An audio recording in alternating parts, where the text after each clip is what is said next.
au Transversal, une émission dédiée aux artistes du théâtre, de la danse, de la musique, du cirque. 40 minutes d'émission enregistrée et diffusée en 2 temps, les mardis et mercredis matins à 10h35, en direct sur Radio JM 90.5 et en différé sur le site des Transversales, www.les-transversales.fr. Cette semaine, il sera question de danse, de performance, des Olympiades culturelles à Marseille, de théâtre. Il sera question du ZEF Merlan et de sa programmation. Et puis évidemment, Pierre Rigal sera là pour nous parler aussi de la compagnie de dernière minute. Sur tous ces sujets, nous reviendrons. Ballet jogging aussi, pour évoquer ces sujets. J'ai le grand plaisir donc d'accueillir Francesca Poloniato, directrice du ZEF Scène nationale de Marseille. Elle est accompagnée pour ces deux temps de Pierre Rigal, danseur chorégraphe de la compagnie Dernière Minute. Bonjour à vous deux. Bonjour. Bonjour. Et bienvenue au Transversal. Merci. Ravi de vous accueillir dans cette émission. Francesca, comme à l'accoutumée, vous venez en début de saison. Là, la saison a déjà un peu commencé, mais je suis vraiment ravie de vous accueillir cette fois encore. Alors, Francesca Poloniato, vous avez choisi de venir à ce micro accompagné de Pierre Rigal, un des artistes de la bande. Pour quelle raison ? Alors, j'ai choisi Pierre, voilà. Vous avez été choisi, Pierre. Bon, ça tombait bien parce qu'il est présent. Il est très présent au ZEF cette saison puisqu'il est là en tant que chorégraphe par rapport à des répétitions sur sa prochaine création et il est là aussi par rapport aux Olympiades culturelles avec ce fameux projet qu'il nous a proposé qui s'appelle Ballet jogging. Et puis sur tout ce qui peut concerner le ZEF, Pierre est très impliqué en tant qu'artiste avec une équipe, avec sa directrice et la directrice du ZEF, avec l'environnement où est implanté le théâtre. Malheureusement, pas la Gare Franche, mais il la connaît parce qu'elle est en travaux. Mais c'est un artiste de la bande très investi et très impliqué dans cette association à laquelle moi je tiens beaucoup entre une équipe, un lieu et un artiste. Donc il réunit tout ça et c'est bien qu'il soit là. Mais c'est merveilleux. Pierre Rigal, vous étiez déjà là l'année dernière au Théâtre du Merlan, au ZEF Merlan. Au ZEF, tout à fait. Avec Hazard. On a commencé notre association avec Francesca donc la saison dernière et j'avais présenté en effet une pièce qui s'appelle Hazard, une pièce pour 6 danseurs et danseuses. Et voilà, c'était un très bon souvenir. C'était une création, donc toujours avec une petite fragilité, mais ça s'était vraiment très très bien passé. Et donc voilà, nous continuons cette année à continuer à créer de nouveaux spectacles et aussi à faire ce qu'on appelle une action de territoire. Et c'est dans le cadre de cette action de territoire que j'ai proposé la performance ballet jogging dont on va peut-être parler. Un immense défi. Mais vous n'en êtes pas à votre premier, apparemment, d'après ce que j'ai pu voir sur vous. Vous avez l'habitude des défis, vous aimez ça ? Bon, je les appelle pas forcément comme ça. J'appelle pas ça forcément des défis. Non. J'appelle ça travailler et puis aller à la rencontre de soit de nouveaux artistes, soit de nouvelles personnes. Et là, aller à la rencontre aussi, je dirais, des amateurs et des habitants. Francesca Poloniato, sur cette programmation en général, la programmation de cette saison, qu'avez-vous envie de nous dire ? Oh là, beaucoup de choses. Je pense que c'est une programmation qui est dense.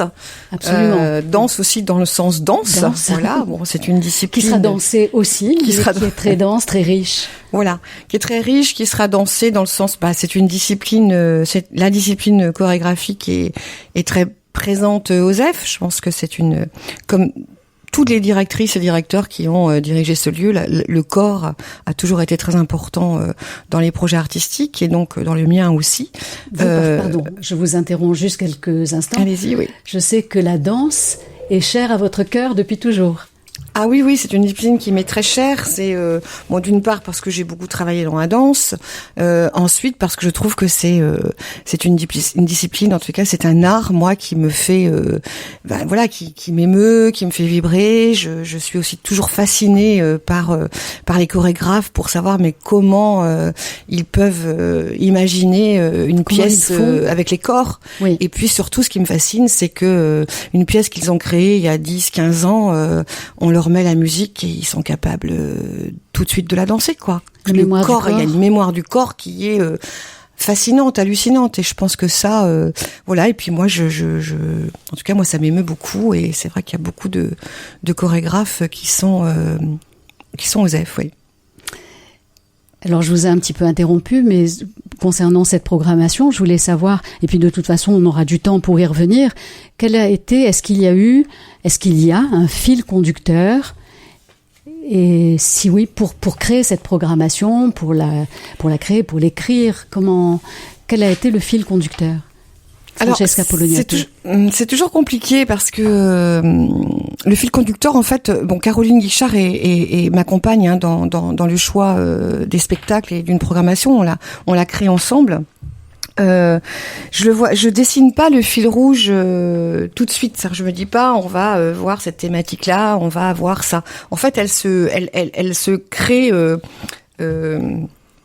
naturellement. Alors, au niveau de la danse, dans la mesure où Marseille est une grande ville et qu'il y a beaucoup de lieux qui programment de la danse, et notamment beaucoup de festivals, ou CLAP aussi, Maison pour la danse, qui en fait beaucoup, on a décidé aux F de vraiment avoir une identité chorégraphique, évidemment, qui est sur le répertoire et la création, et notamment sur des grandes formes. Alors évidemment, ça, c'est un coût, on le sent dans le budget, mais des chorégraphes qui ne sont jamais et qui ne viendront jamais à Marseille.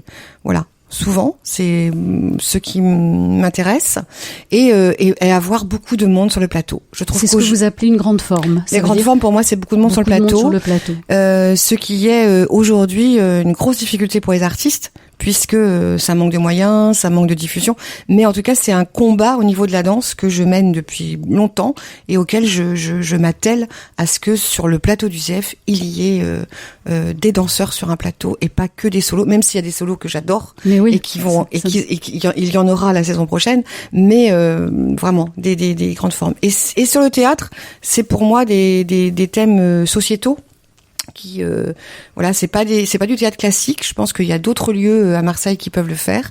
On est plutôt sur des thèmes sociétaux et avec des artistes aussi engagés, voilà. Et du coup, très vite, on se rend compte que il y a un fil ou qu'il y a un parcours. Et les relations publiques, quand je leur transmets la programmation, voient tout de suite quel fil ils peuvent tirer avec les personnes avec lesquelles ils travaillent. Mais ça se fait un peu naturellement, en fait. Mais c'est pas simple à faire. Non, sûrement, mais c'est ça qui est intéressant en même temps, parce que vous êtes surprise vous-même. Tout à fait. J'imagine. Alors, on va écouter tout de suite le teaser de la saison du ZEF, et puis on poursuivra notre conversation. Nous savons tous qu'un message efficace se caractérise par la brièveté de son contenu. Vous voulez un café ? De sorte qu'il engendre chez celui qui le reçoit généralement une question brûlante qui l'amène à dire « Mais dites-moi plus !»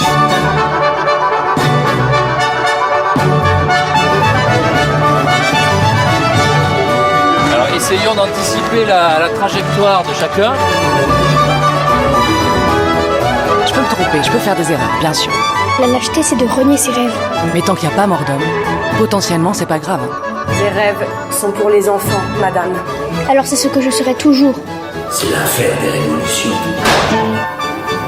Non pas d'ouvrir des chemins, parce qu'ils sont déjà là, mais enfin, de faire savoir qu'ils sont praticables.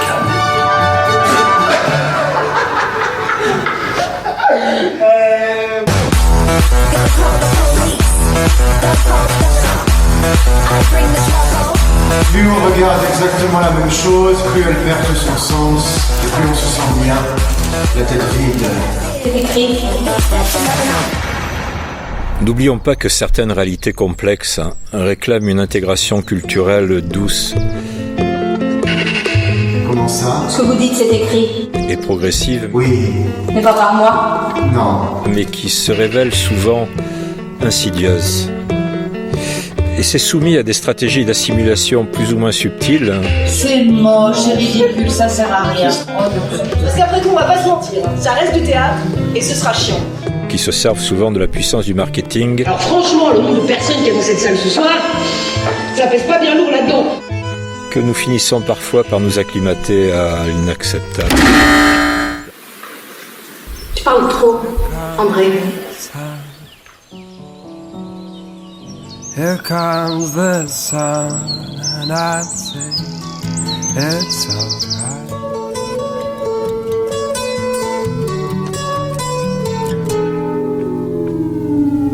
Here comes the sun, here comes the sun, and I say it's alright. Voilà, donc on a entendu le teaser du ZEF de la saison. Mais avant de poursuivre ici, je voudrais lire votre édito que vous avez écrit, Francesca Poloniato, au seuil de cette nouvelle saison théâtrale. Et je cite « Hasard, ce n'est pas un hasard si le président de la République a choisi de venir le 26 juin dernier à la Busserine, jusqu'à la diversité, les humbles et les intellos, les mômes et les grands, toutes celles et ceux qui se battent agissent avec les habitantes et habitants. Ceux-là même qui ont exposé 4 heures durant leurs galères, leurs combats, déploraient leur environnement dégradé, leur sentiment d'abandon, d'insécurité face à une violence ignorée et laissée pour compte. Des Marseillaises et Marseillais qui ont malgré tout montré leur dignité, leur volonté, leur fierté dans la lutte pour la vie, pour leurs enfants et leur colère de n'être pas entendus. Pas de hasard, rétrospectivement, si leur cri déchirant sonnait comme une alerte. Et je poursuis, ce n'est toujours pas le hasard mais la bêtise et l'irresponsabilité qui le 27 juin dernier ont tué Naël Merzouk. Ce n'est pas un hasard non plus qui déclenchait 8 jours d'émeutes et emportait la rue pour s'attaquer aux symboles, supposés ou fantasmés, d'une société en déroute, commerce, banque, mairie, commissariat, mais aussi les lieux culturels et d'enseignement, théâtre, bibliothèque, école, crèche. L'action incessante des maires, des pères, des associations, des travailleuses et travailleurs sociaux sur notre territoire contribue chaque jour à maintenir un lien social tellement fragile. Ce n'est donc sans doute pas un hasard si certains lieux comme la médiathèque Salim Atoubou au Plan d'Aou, la bibliothèque du Merlan ou encore le ZEF ont été à ce moment-là ignorés ou, je veux le croire, respectés. En écho à ces hasards malheureux, nous continuons d'ouvrir nos portes à tout vent, d'avancer avec nos voisins voisines, avec nos partenaires. Nous poursuivons nos rencontres tout terrain, cheminons aux côtés d'artistes et de leurs projets pour parer à l'incertitude de ces hasards qui n'en sont pas. Voilà, je ferme les guillemets. Ce texte est signé Francesca Poloniato. Ce texte a été écrit au mois de juin et pourtant, il est toujours d'une forte actualité. Francesca Poloniato, face à cet édito, qu'avez-vous envie de rajouter, si vous avez envie de rajouter quelque chose? Je ne sais pas si je peux rajouter quelque chose. Je pense que j'étais très comme beaucoup de citoyens atterrés et démunis face à cette violence et cette ignorance, et œuvrant au quotidien avec des artistes et une équipe, on ne peut pas ne pas les voir et on ne peut pas ne pas les entendre et on ne peut pas ne rien faire. Après, que fait-on? Voilà, j'ose croire que, en tous les cas, nous sommes convaincus, artistes et équipes qui sont engagés dans cette équipe, d'œuvrer pour un mieux-être. Je ne sais pas s'il y a un mieux-être, mais en tous les cas, ça nous rassure peut-être.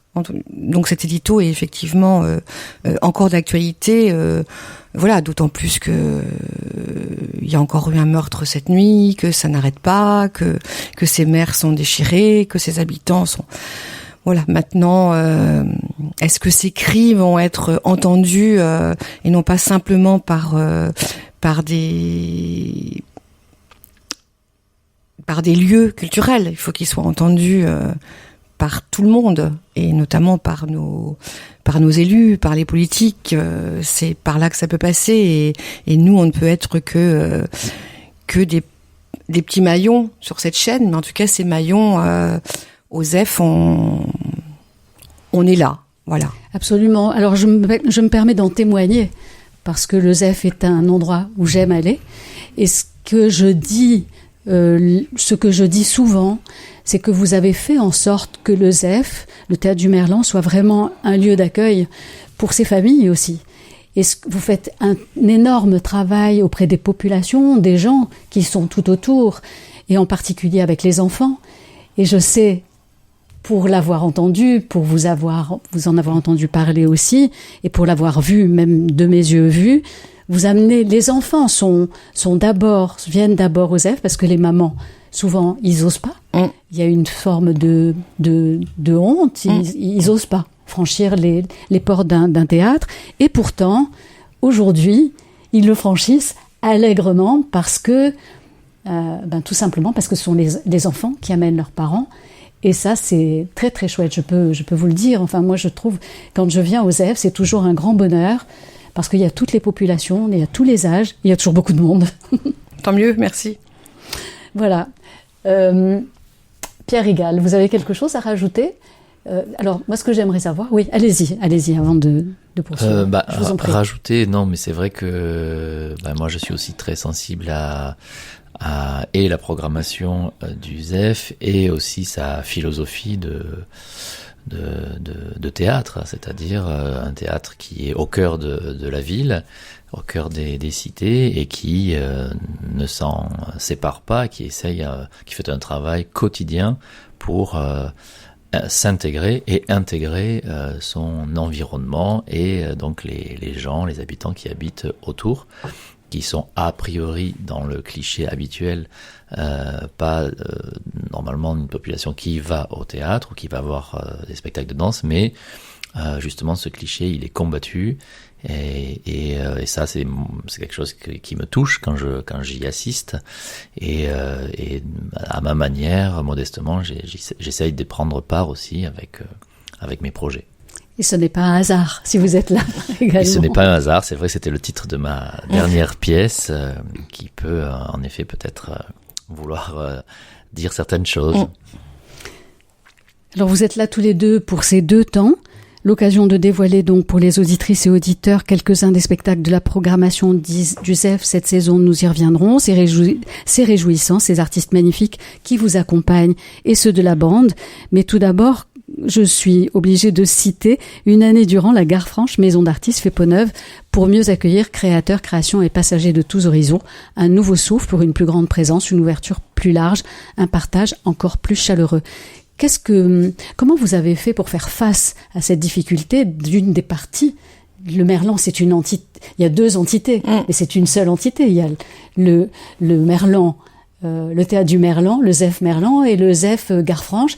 Le ZEF Gare Franche, en ce moment, est encore en travaux. J'espère pour plus très longtemps, mais peut-être l'année prochaine, on aura l'occasion de revenir à la Bastide. Comment vous avez géré cette situation, Francesca Poloniato?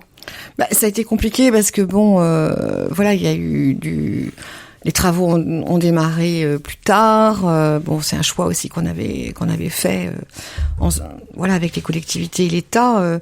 Ça tombait pas au bon moment. C'est un moment où les artistes, notamment de la bande, sont tous en création. Beaucoup sont en création cette année ou la saison prochaine. Donc c'était un peu compliqué. Après la chance ou l'accompagnement très fort des collectivités. Là, ça a été l'État qui a vraiment été très présent à mes côtés de par ça. C'est-à-dire qu'à un moment donné, quand ils sont en résidence, on a laissé le studio de danse pour des répétitions et pour un travail de résidence, et on a laissé aussi le plateau pendant les vacances scolaires, pour que certains artistes puissent créer directement sur le plateau. Mais on a quand même de 16 à 17 résidences dans une année, si ce n'est pas plus. On est passé à 8, donc évidemment on en fait moitié moins parce qu'on n'a pas l'espace. Mais j'ai eu un petit peu de moyens financiers pour combler les hébergements, puisque la Gare Franche c'est gratuit, puisqu'il y a des chambres, et que là quand les artistes viennent, ils sont hébergés dans les hôtels. On est anti Airbnb. J'ai un administrateur qui est anti Airbnb, donc on ne fait pas les Airbnb, c'est très bien. Donc on est dans les hôtels. Après on essaye de trouver aussi des hôtels qui sont confortables, notamment pour les danseurs. J'y suis très attentive parce qu'ils ont besoin d'être bien dans leur corps. Donc évidemment c'est un coût, mais on a réussi en tout cas à faire un petit peu moins de programmation, pas beaucoup moins mais un petit peu, et puis il y a eu un accompagnement de l'État vraiment qui a été spécifique sur les résidences à ce moment-là. Voilà. Et je dirais, je me permets, alors vous allez me dire si c'est juste ou pas, on a pu voir que d'autres structures à Marseille vous ont ouvert leurs portes, en particulier le CLAP, Maison pour la danse, Théâtre de la Joliette, et peut-être encore un autre. En tout cas, ce sont des gens qui ont dit on est présent. Pour les répétitions ou pas? Non, c'est pas pour les répétitions. C'est vraiment des co-réalisations en fait mais ça je les ai toujours faites depuis que je dirige le ZEF. En tout cas avec le CLAP, on a toujours travaillé ensemble sur des. Là, notamment au niveau de Pierre Rigal, par exemple, voilà, je trouvais que c'était important d'avoir un petit focus sur Pierre cette saison. Au CLAP, donc, hein. Du fait qu'il reprend même une pièce qu'il a créée il y a quelques années au Festival de Montpellier. J'avais envie de la reprendre. Donc pour moi, c'est une pièce de répertoire auquel je tiens. Et j'en ai parlé à Michel Kéléménis, qui lui avait très envie de prendre le solo Érection. Et j'aime bien travailler comme ça. C'est important. Parce que c'est pas, je suis pas en train de me dire, faut que ça soit absolument dans Mais non. Voilà. On est plus fort ensemble. Si à un moment donné le spectacle doit être mieux dans un théâtre, notamment avec la Joliette et Clap au niveau de la danse, ou même certains spectacles de théâtre peuvent être mieux sur ce plateau-là. Donc j'aime bien travailler comme ça. Puis Nathalie vient d'arriver, c'est quelqu'un d'ouvert, et puis Michel sur la danse, c'est toujours très simple de travailler avec lui. Donc une programmation qui vous ressemble et des lieux qui vous ressemblent aussi. Voilà, d'une certaine aussi. façon. Oui. Eh bien. Notre émission pour ce matin, en tout cas, est terminée. Je vous propose qu'on se retrouve demain matin et nous parlerons davantage de vous, Pierre Rigal, et de vos créations, même Érection, et puis d'autres choses encore. Merci, à demain. À demain, merci.